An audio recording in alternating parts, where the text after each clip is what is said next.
I have had the good luck, the blessing of having an absolutely wonderful costume designer. I don't know whether you've noticed in all our previous shows that for every show we've aired, there's been a wonderful, fabulous name in the credits. Natasha's Grandeur. An amazing business. Practically everything you've seen me wear has been by this amazing organization, fashion designing organization. Today, I'm decked out. I like to think I'm decked out. Totally from head to toe. This is the first time indeed I'm wearing a headgear, but it's just to show you the expertise, the beauty, the skill, the crafting of Natasha's Grandeur. The head, the dress, everything.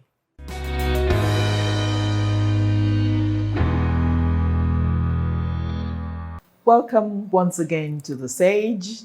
Thank you for tuning in to be with us. And thank you in this episode as we continue the journey we began last week. As usual, I'm Dr. Kechi Obuago, a very privileged guide on this journey. For those of you who were with us last week, you will remember that we had two amazing, or we have, because we still have them, two amazing ladies on set with us. Ladies that bring joy, ladies that create beauty as a way of life. We have Natasha's Grandeur, mother and daughter. And they had shared many wonderful things with us last week. We continued this week, still with them on the set. They had both told us how they were influenced by their parents, by their mother in particular, watched them. So it's 3 generations of ladies who grew up with fashion designing and found it became a consuming part of their life, a very satisfying one. So mother, Natasha, was her mother that she learned from. Young lady lawyer Natasha also learned from her own mother. And so we continue the story. And I turn to Mrs. Amaka, the senior Amaka, and say, you've described your beautiful fashion industry, a fashion career. Tell us a bit more. What is it? What kind of things did you make? Have you been making and you still make? Yeah. Well, I'm very versatile. I make clothes for women, children, well, rarely for men, but I do make casuals for men on special demand, but I choose not to do it. So I basically focus on women and then children. And then there was a time, when my nieces were all small and my first children were all small, I used to make children's dresses. Every Christmas, I would make as many as over 500 dresses. And I used to walk around the clock to be able to deliver. And the special thing about my dresses are, I get inspired. As soon as I see the fabric, a style comes to my head. And they are always unique. Like my sister, her children were always so beautifully dressed in church. And they get noticed. And people would always come, please, where do you get your clothes? Because these clothes, you can't find them in the market. So my sister makes them. And also my little daughter, my daughter Amaka, she was like a princess in church. She was distracting everybody in church because of her clothes. And people would come to ask me, where do you buy her clothes from? I make them. And then they bring their children. And then my styles were unique. They are not things you just see anywhere.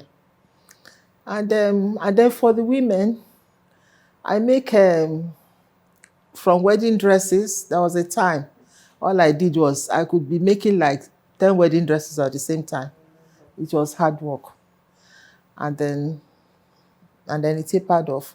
But the range of my clientele were basically professional women in highly placed civil servants, judges and lawyers and highly placed civil servants, even ministers and everything. I get credit. I made Because their the clothes clothes. were of such high quality. They were high quality Yeah. and they were very corporate.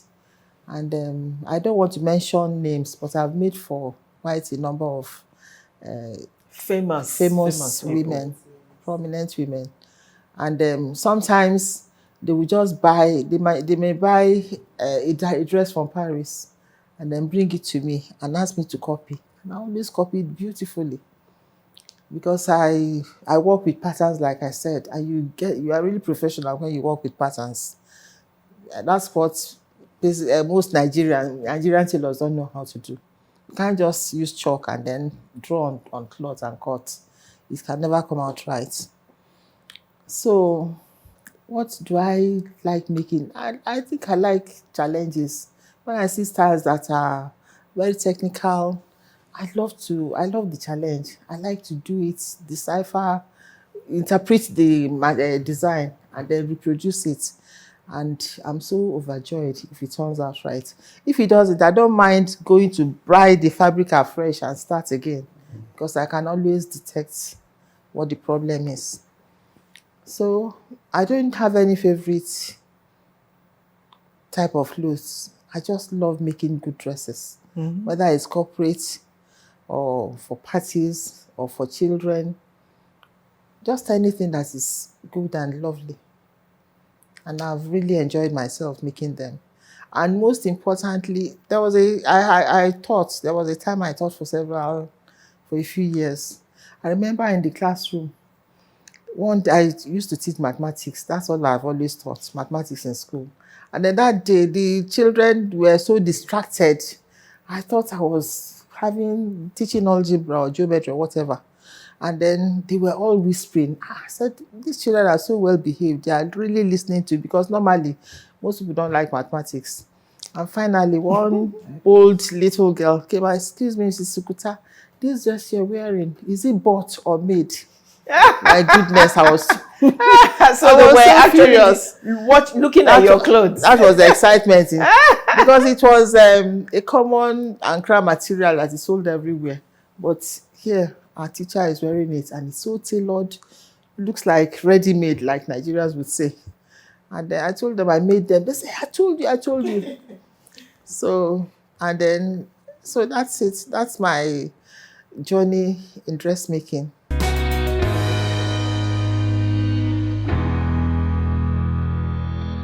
Let me interrupt you. Hold your train of thought. But I just feel the need to add this, that you talk about corporate wears and how you would do it with African prints. And I wanted to make a confession here and says, in my many years of working internationally within the United Nations, that was perhaps when this fashion relationship between us was strongest.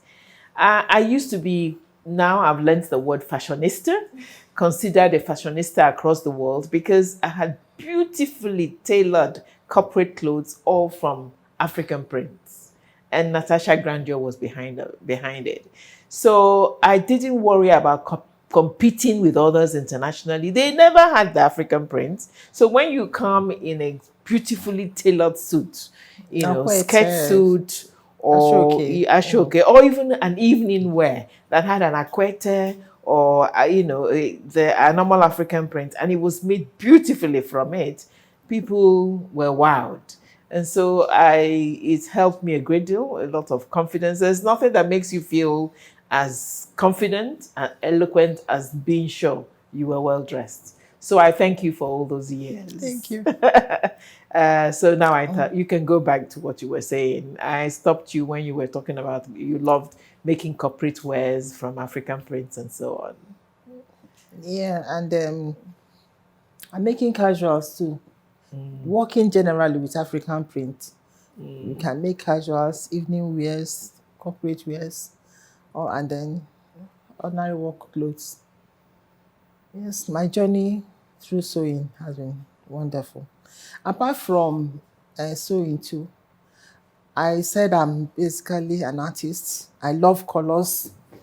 I combine very unlikely colors and come out with something beautiful.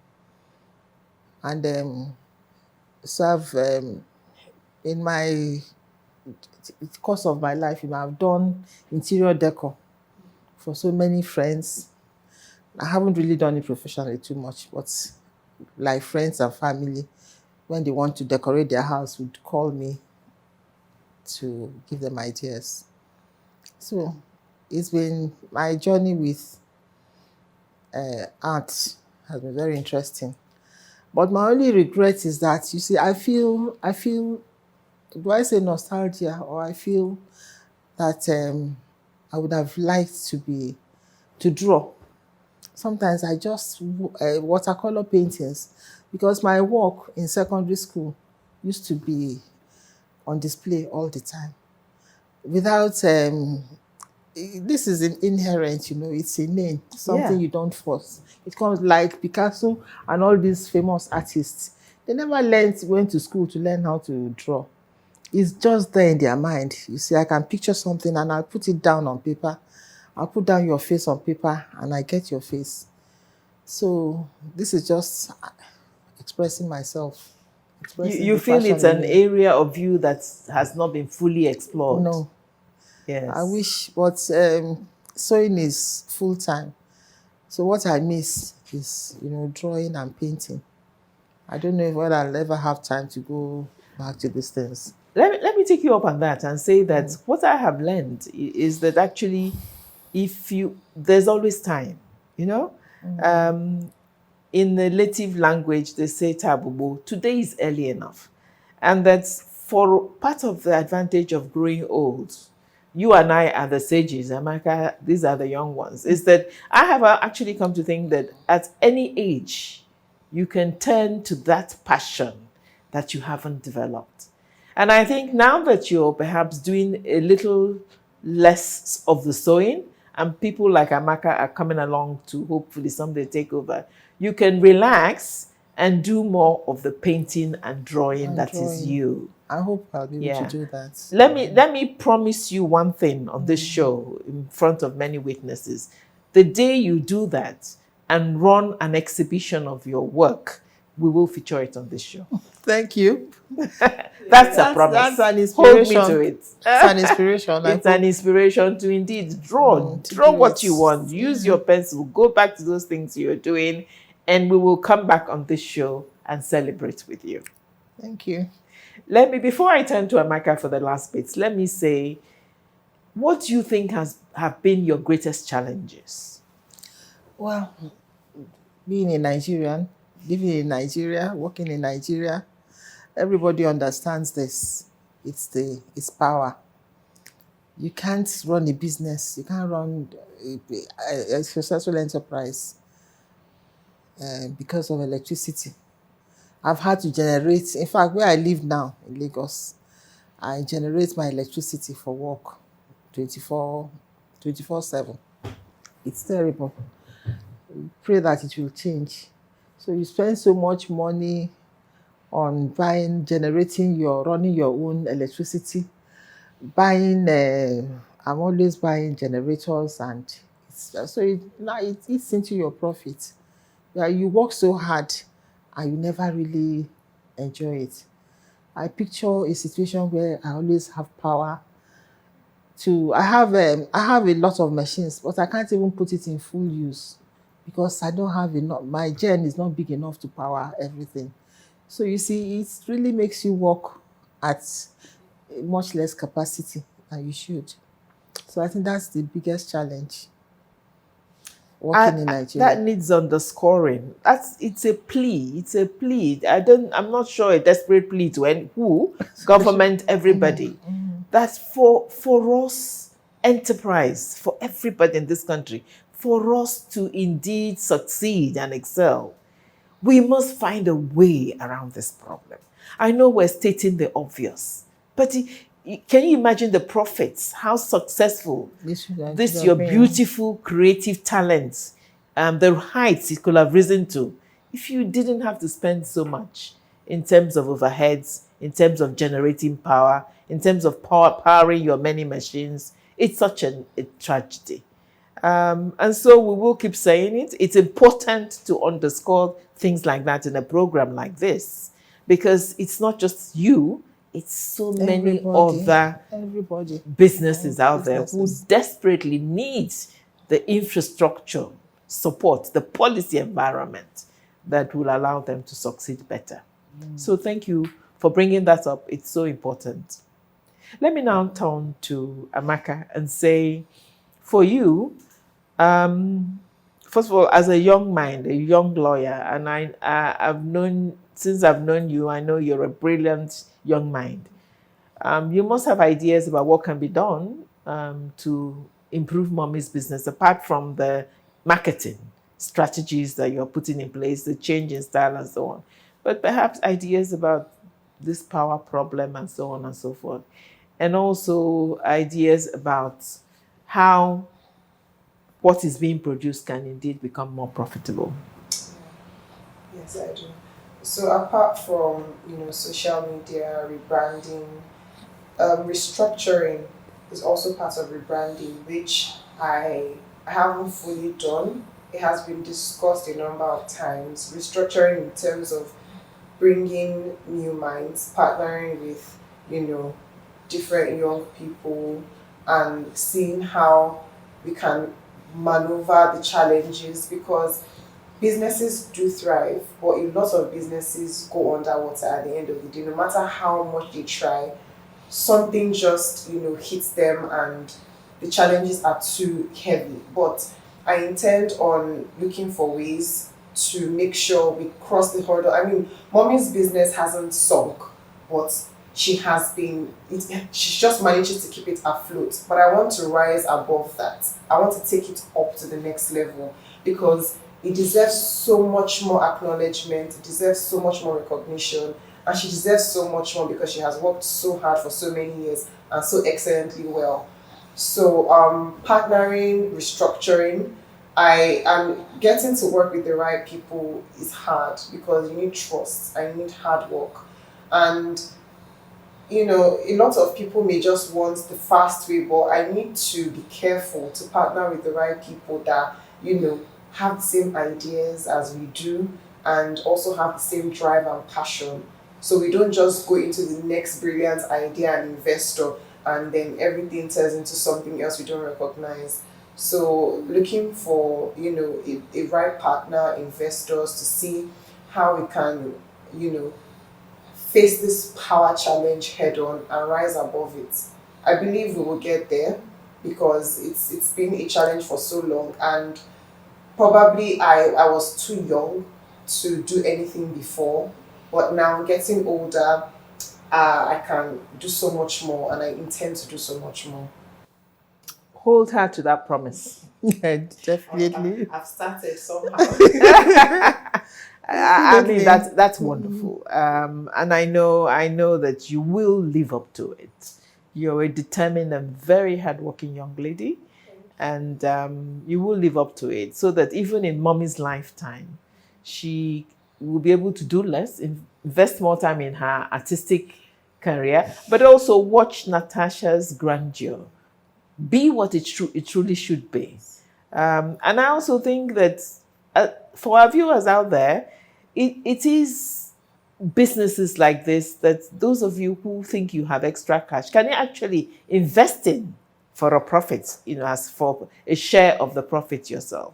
Because there's something I have also found about Natasha's grandeur through my years of association and enjoying the fruits of your excellence, is the fact that there's so much skill, talent, and creativity within the organization, where it's not just cut and sew, where the things are actually beautifully crafted and designed.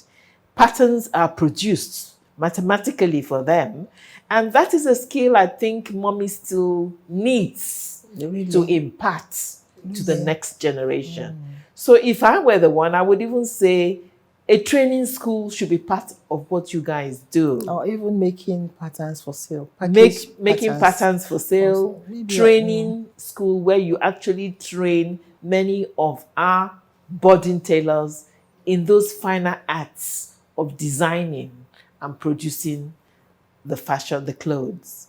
And so these are ideas. These are brainstorming ideas. And it always excites me. You've given me so much pleasure in the past as Natasha's Grandeur in the things I wore. It's boosted my confidence. I have, like I said, particularly in the international scene, been taught a fashionista myself, but all because I just leave everything to Natasha's Grandeur to do for me. It's been wonderful having both of you, but I'm not going to let you off yet. I'm going to ask you to turn to the camera, turn to our audience, and tell them what are your bits of last words and wisdom. Let me start with Amaka Senior. Well, for me, I think that my last word to the audience and to people who are listening to this program is that you should always follow your passion. Even though you may be good at other things, but there are things you really love. And when you have a calling, then you are going to perform very well. You won't get bored. Nothing is too difficult. Nothing is, you persist and you make a success of it. So always follow your heart, follow your passion, and where your talent.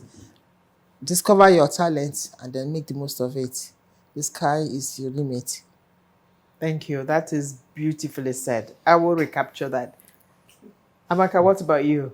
Yes, just at the back of what Mopi said, following your passion.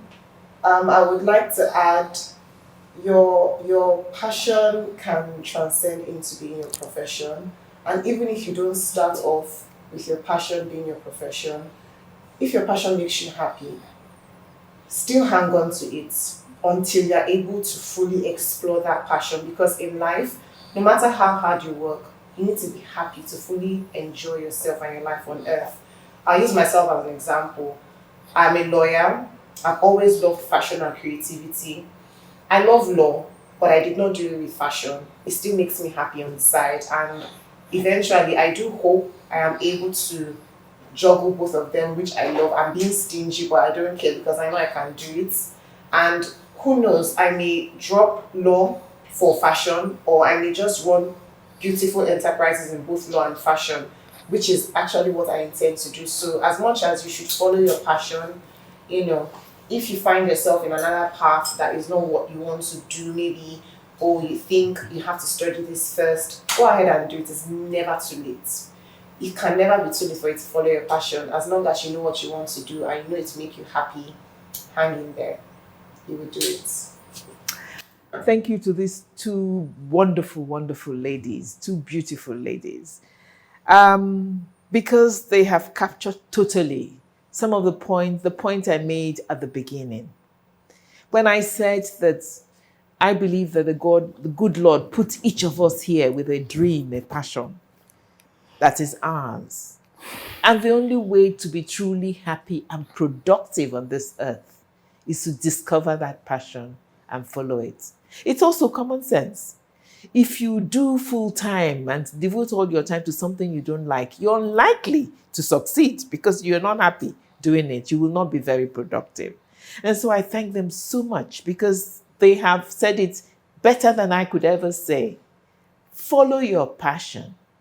And if your passion happens to be in the business of tailoring and fashion designing, you have me 100% behind you. Go for it. Because in doing it, and in doing it beautifully, you give joy to your many, many clients. But you also achieve, because there's a huge market for this line of business. So many, many people can get involved in this. It never dries up. We will always make clothes, and we will always continue to find joy in those clothes. Thank you for being with us. It's been wonderful. We thank our two guests for your time and for your passion and for what you have done in making the world a more beautiful place. Please join us next week as we yet again delve into uncovering some hidden talents, some more hidden treasures. Thank you. See you next week.